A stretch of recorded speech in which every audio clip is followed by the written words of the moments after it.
Hello and welcome back to our Battanian series. And, well, one of you had a rather devilish idea in the comments, and that was to go and speak to someone that you're actually in a peace with and have a bit of a trade spree. And that's exactly what we're doing. I am trading a bunch of my swords that I've made, as you can see right here. Actually, quite a few of them. Now, here's the thing.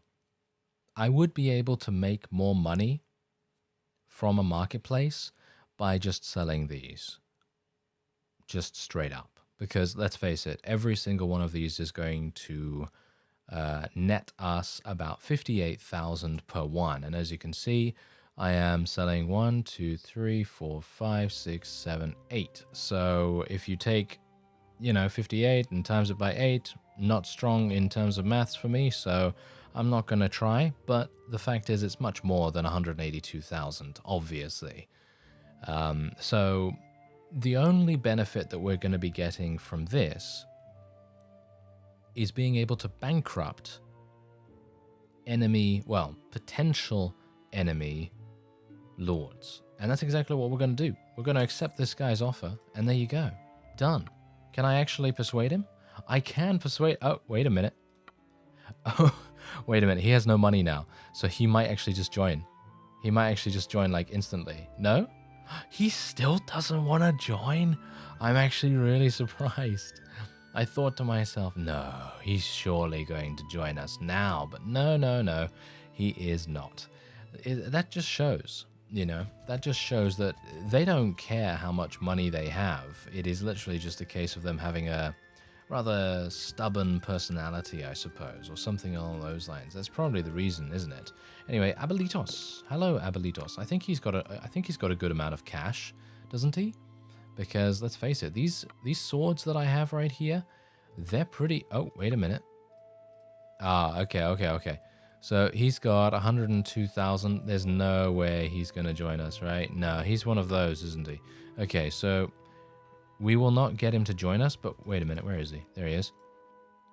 We won't get him to join us, but we will maybe have an opportunity to take his money. So let's see if we can do that. So let's just take all his money, and then we will add some things.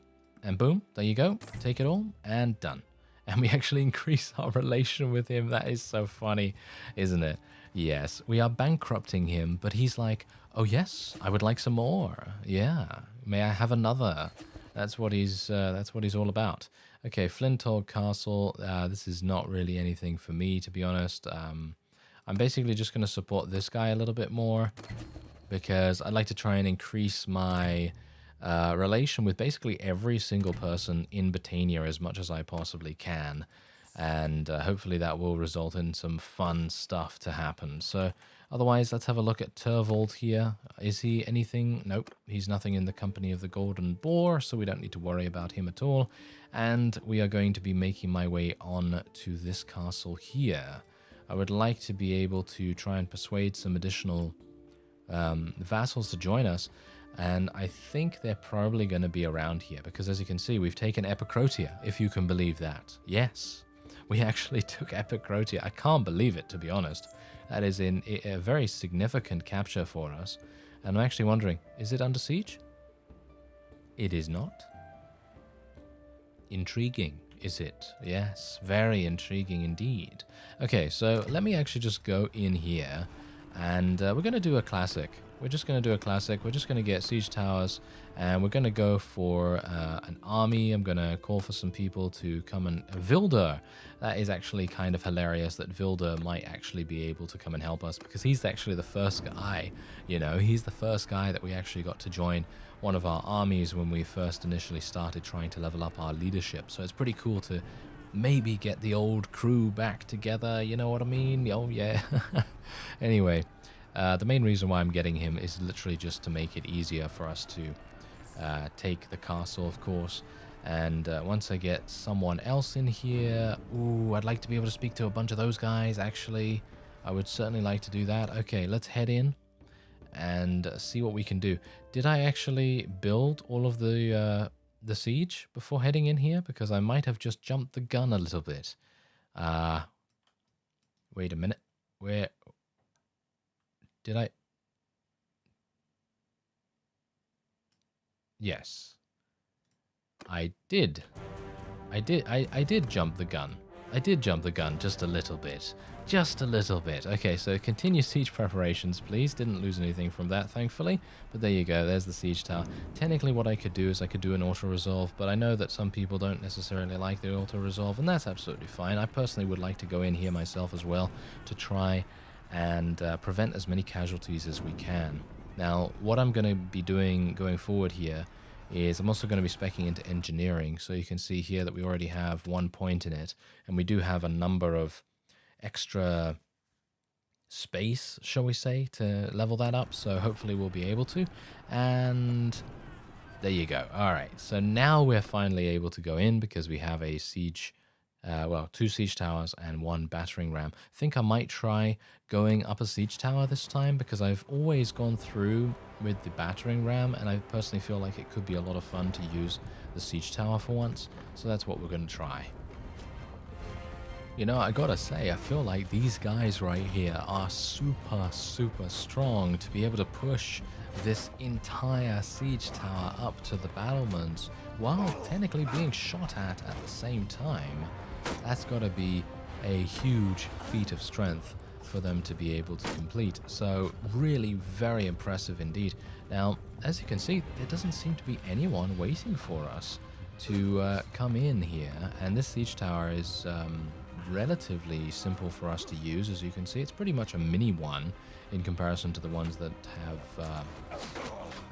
have ladders on them. Oh, hello there. Seems like we're going to be having some issues. Yes, we might very well have some issues here. Not entirely sure what I'm supposed to do here. Do I just push? I guess we just push. Yeah, push them. Yes, there we go. That's what we want to see. There we are. Let's try and murder these guys as best as I can. Whoa, that guy was super good at blocking. Did you see that? Wow. That was pretty impressive. That was pretty impressive. Okay. Oh, no, seems like there's no one up here. Okay, nothing to worry about there then. And getting blinded by the snow as I exit, because obviously there's a pretty cool thing in Bannerlord, which was not present in Warband, and that is that when you go into a dark space, your eyes, or shall we say your character's eyes, are kind of trying to get used to the dark, and vice versa when you go out into the light after being in a dark space. And I don't know whether you've noticed that, but that's a very cool system in my opinion. Just look at this. Okay, so look, we're in the dark right now, and outside looks really bright, right? So let's go out there, boom, and then the brightness automatically changes dependent on where you are and what you're doing and everything. And I've noticed that when I've been walking around a variety of different towns, and that has helped very, very coolly to kind of increase the atmosphere and the immersion that you're going to be seeing in the game. So very much props to the, well, I have no idea which department handles that. Probably the graphics department, obviously, but I have no idea which specific role that is and who deals with that. But good work, on that. Anyway, seems like they did a good job on that. All right, so there you go. We were able to take Utherlheim Castle, and let's take a look and see. Okay, so this guy could get it. This guy. Okay, I'm going to give it to this guy, I guess. Nope, Caladog's going to get it. And we've increased our charm to 250, if you can believe it. Wow, that's pretty crazy. Okay, so let me increase my... whoa, I've got 3 traits unlocked. That's nice. Can spot hideouts from further away. Not exactly important. Also, extra 1 description. No, that's obviously not very useful, but, that's neither here nor there, really. Okay, so should I go on to this castle, or should I go and see what's happening at Epicrotia? I think we should probably go on... Ooh, hello. Wait a minute. Hello, Lukon. Wait a minute. I mean, Mantios. You're on my side now because I'm used to Byron having Lukon on his side. Okay, come on, Mantios. Come on, Mantios. I'm right there with you. I'm right there with you, sir. Oh, apparently he doesn't want to fight him. He doesn't really? That much? He really didn't want to fight him super badly. Okay, that's a bit worrying. That means that Lukon's army is very strong, or maybe it is literally just that Mantios is a little bit, a little bit combat averse, I guess you could call it. Anyway, let's try and see if I can get a little bit more in terms of iron and make sure that we are ready to go. Okay, let's get a little bit more of these. And we're going to do the same thing again. So let's do two-handed swords. We're going to just get a whole bunch of the same kind of sword once again. And we'll see how that goes. Let's get these. Let's increase the difficulty. Let's just make it a little bit larger. We don't need to make everything large, by the way. We just need to make one specific thing relatively large, and that's it. And otherwise, it's perfectly fine then. Okay, let's do that. And there you go. All right. Be friendly. There we are. And look at that. We're unlocking new parts every single time we do that. That is very, very cool. Friendship sword. You are hit by this, you become instant friends. After being killed, of course. Anyway. Let's see now. Choppy chop. Choppy chop. There we go. Choppy chop. I'm going to have to check out the comments again as well, because there have been a number of names and I always forget what they are when I start recording. So I'm going to have to write them down next time, and we'll have to, you know, use those going forward, because I think that there were a couple in the last couple of episodes, and so I apologize for not using your names yet, but I will be using them. Do bear in mind that they are mostly going to be used for trading and trying to bankrupt enemy lords as much as I possibly can, which of course is maybe not the best idea for, you know, a name that you actually provide me, because personally, unless it's something to do with trading or diplomacy or whatever, I don't really want to waste your good name for this. You know what I mean? That's the kind of thing that I'm talking about anyway. Let's go for trash slash. There you go. Ooh, Northern Battle Axe Blade. Sounds nice. Friendly sword. There we go. Okay. Ooh, Northern Lordly Pommel. That sounds nice. Companion sword. And then we'll go... oh, got it. What about Buddy Blade? Yes. Pal Pulverizer. That sounds like something different. Let's not go there. Let's not go there. Okay, I actually unlocked a very high tier weapon, I believe, or a high tier blade. This one, I actually unlocked this one. That looks really cool, actually. Look at that. That does look very cool. Maybe we'll have to try that out at some point in the future, but I just wanted to make a couple of extra swords just in case we came across someone that we might be able to persuade to give us all their money. Okay, so there's 500 units here. Don't really want to do battle with that unless we have the opportunity to basically destroy all the walls and stuff like that. That would be pretty easy for us to do, I think. But it seems like most of where we have come to right here has been pretty advantageous for us. Wait a minute. Is that Achios? That is indeed Achios. I believe he is the leader of his own clan. So let me actually just have a look here. Yes, he is. Aha. Very good. Very good. Okay, so let's just take a quick look. Okay, wait a minute. Oh. Oh, John, why do you do this, sir? Why do you do this? Oh, well, never mind. Yeah, well, now Mr. Achios can't escape. So we're in a bit of a bad situation there, because I was actually hoping to try and persuade him to join Battania, because I think Achios actually joins without costing anything, I believe. But anyway, we're just going to go auto-resolve for this one, because it is someone else's army, and I'm kind of happy just to let them take the full brunt of the attack. Most of it, at least. And there we go. Increase our relation with him a little bit. And we can also take a couple of... No, I won't be taking any prisoners, because there are no Battanians, unfortunately, so that's okay. Basically, all I really want to do is just try and expand the territory as much as we can. As you can see, we're doing okay. We seem to have just swapped a bunch of fiefs in the area with Vlandir and the Northern Empire, and maybe the Southern Empire as well. And it seems to be working out okay, you know, not too badly. So Achios was most likely taken prisoner by, you know, Urgion. So that's not exactly great, is it? Yeah, so, yeah, personally, okay, so someone actually mentioned that I probably should have tried to defend Balgard, and, well, that's the thing. I did take a look at their composition, and their composition was just leaps and bounds better than what we had. And yes, even if, and I'm talking about even if they had constructed siege towers, I think they probably still would have been able to defeat us, because that's heavy infantry that they have.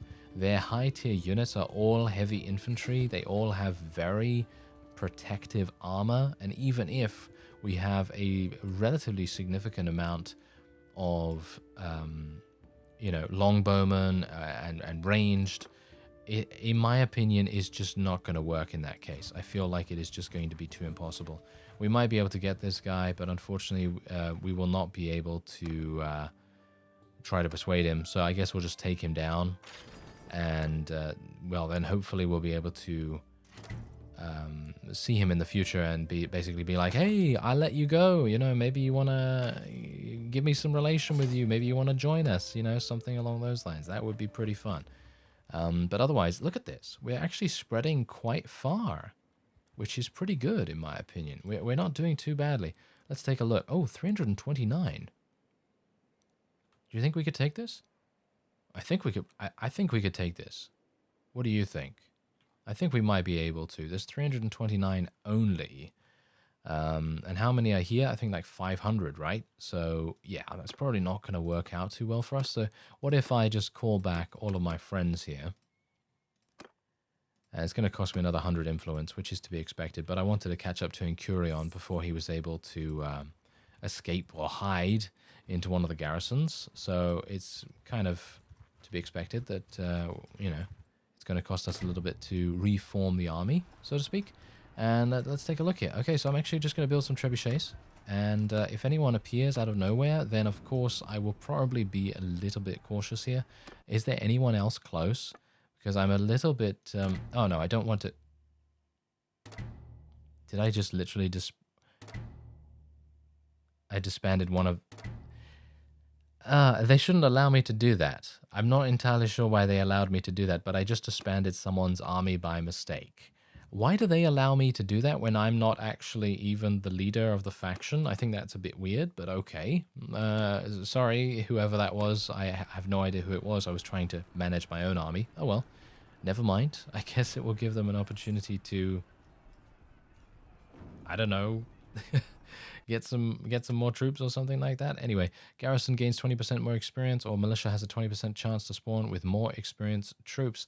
No, we're going to go for 20% more experience, please. And we also have medicine here as well. We're going to be going for character healing rate because, in my opinion, having additional HP is not very useful. You really need to be fast in recovering from battles and things like that. So getting that increased recovery rate is definitely going to help us more than anything else. Okay, so let's take a look here. Who's that? Is that... oh, that's Siga. Someone is following her. And we also have Tovia here. I'm a bit worried about him at the moment. Ah, hello. Yes, they're going to try and... yes, they're going to try and do this. That's Lucon. Okay, this is actually pretty... You know what? This is actually pretty bad. I'm going to disband the army, unfortunately. I didn't want to have to do that, but we're going to have to be able to escape from this situation. Maybe we can... Yeah, get him. Get him. Yeah, there we go. That's what we like to see. Okay, that's fantastic.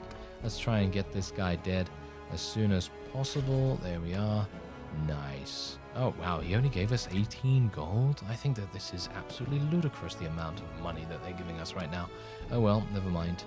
Guess we can't really do much about it. We'll just let our people take the rest of those prisoners.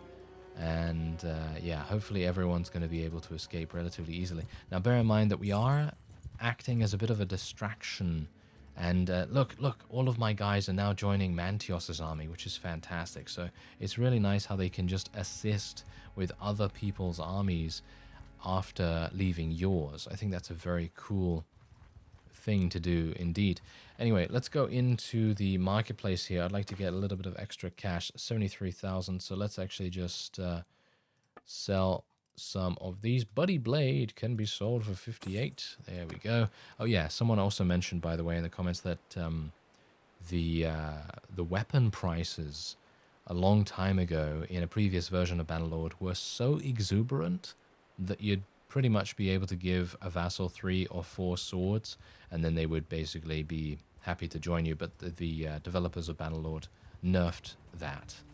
I mean, of course, it was a bit too strong, I suppose, but they nerfed it pretty significantly, and as a result, we're no longer able to trade with swords as effectively as we could, which is, you know, it's unfortunate, but I understand why it was done. Anyway, let's see if we can do some damage to this guy. We're actually going to be going into a manual battle with this guy because there is no way we will be able to... what? No? I would actually like to trade with him, but he's obviously an enemy, so that's not going to work. And I was hoping that maybe he would be the leader, but that's Incurian, of course, and we have already defeated him. So that is unfortunate. Oh well. Never mind, we can now make our way into battle, and I'm going to try and use my thrown weapons a little bit here as well, and we'll see how that goes. Now, what I would like to do is do a little bit of a different strategy here. Now, I think what I might be able to... it depends how fast they actually move towards us. They are actually moving towards us quite swiftly, I think. Quite swiftly, which is a bit of a problem. Oh, never mind. Thought he was going to come towards me there for a second, but apparently not. Alright, so basically my strategy was to place my infantry just below this little hill here and place my archers on top. Now, of course, that's going to leave my archers relatively undefended from any harassment from the enemy's cavalry, but it is going to give them such a significant height bonus that hopefully we'll be able to make it work. Oh, it seems like they can't even go up here, as you can see by the wonderful stop sign or warning sign. So that's a little bit unfortunate, because as you can see, this would be a perfect location for archers. So it seems like I will just have to keep them by themselves down on the ground, because this would have been really cool otherwise. Oh, wait a minute. I might be able to use this hill over here. Oh, this is much better. There we go. There we go. This is good. This is good. So let's place my infantry down at the bottom here, and then we will put my archers up on the top. That's basically what I'm going to try to start doing a little bit more of now. And I'm actually unsure whether I mentioned in the previous episode, but if I didn't, then I'm just going to reiterate on it, even if I... Well, should we say, even if I did, but I'm just going to reiterate on it nevertheless. I am not very good at providing orders for my units when I'm actually in combat. So generally, I tend to stick to basics, because I know that there's a strategy that people use where you place your archers in front, and then you have the archers fade back away from the front line by using the F1, F5 command, which is fall back. So basically what you could do is you could have your archers where the infantry are now, and then you could have the infantry right behind them. And then when enemies come in, you can give your archers the fall back command, and then you can also tell your infantry to charge in. And that sounds like a very cool strategy indeed, and it's probably very effective as well. But I am just not that good. You know, I am just not that good at the game to be able to make that work super smoothly. I'm gonna have to, should we say, practice it a little bit, I suppose, maybe against some bandits or something like that, just so that I can get kind of a handle on things, because obviously, as you know, I haven't really been doing much in the way of strategy or tactics, with the exception of the most basic stuff. You know, get the height advantage, utilize spearmen against cavalry as much as you possibly can, and so on. That kind of thing I'm perfectly fine with, and I can do, you know, reasonably well with it. But unfortunately, those more advanced strategies, I very much appreciate you letting me know about those, by the way, because generally as I say, I stick to the good old classics as much as I can, because they're usually quite effective, and I don't need to really worry about them you know, making our units suffer due to my ineptitude. You know what I mean? Because if I fail to do some kind of command in time, then it's going to result in a bunch of archers dying or something along those lines. So generally, I tend to just, you know, stick with the classics. But as I say, I'll definitely do that off screen, where I'll try the more advanced tactics and see what happens. Maybe, you know, maybe I'll be a convert to it, and I'll just use it all the time, and it will be super fun to watch as well. So who knows? Maybe we'll be able to do something there. Anyway, I'm actually not sure what I should be doing right now, because obviously Lucon's army, I don't know where he's gone. Oh, it seems like Sionon is actually being taken. Oh, it's being taken. Oh, wow. Okay. It's being taken by the Crusade, I think. That is actually... What? That is super weird. I don't think it's being taken by the Crusade, surely. Let me actually just have a look here for a real quick second. Okay, so this guy... Yeah. The Crusade. I can't believe it. I actually can't believe it. I would have expected the Crusade never to venture this far. But apparently they are. That is very strange indeed. Okay, well, never mind. Let's go and speak to this guy.